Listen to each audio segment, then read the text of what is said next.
Mga bossing, magigisa nga ako ng sayote na may mackerel ngayon. Pwede ba ang mackerel na nakalata? Yes, mackerel, especially canned mackerel in natural oil, is a great addition to a low-carb diet as it's naturally low in carbohydrates and high in protein and healthy fats, including omega-3 fatty acids. Basta tignan lang natin kung mababa ang sodium. Kailangan kasi mababa ang sodium ng kinakain natin. Gagamit tayo ng coconut oil dahil ito ang pwede sa low carb.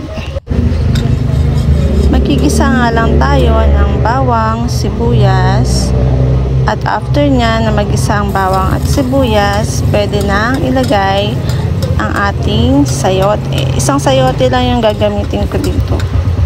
Favorite ko talaga ang mackerel, lalo na yung may konting sabaw. Madali nga lang lutuin to, kaya bagay na bagay ito sa mga katulad kong lagi may ginagawa o busy. At bukod pa doon, mura lang ang ulam na to. Kaya pwedeng pwede to sa mga nagbabudget na nagda-diet.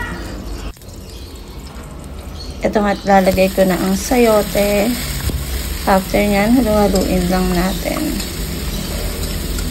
Maganda nga yung napili kong sayote, hindi siya yung magulang. After mahalo-halo, lalagyan ko nga ito ng mga pampalasa. Ang gagamitin ko ng pampalasa dito ay paminta at patis. Alam niyo naman, sa low carb, bawal yung ibang seasonings. Kaya sure na healthy ang kakainin natin dahil iwas tayo sa mga processed na seasonings. Lalagyan ko nga din ito ng tubig.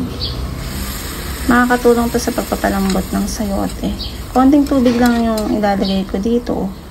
Kasi gusto ko yung konti lang yung pinakasabaw niya. Para lasang-lasa yung mackerel niya.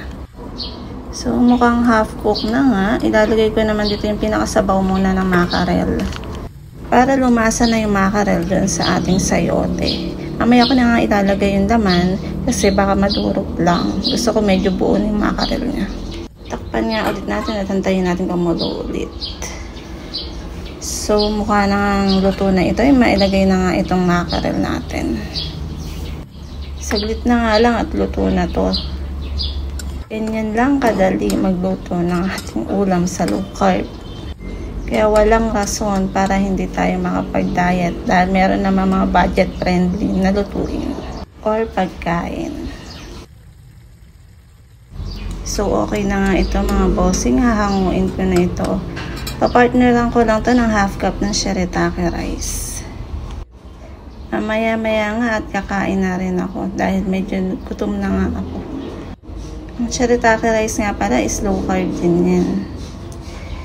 Okay na yan mga bossing, palike naman.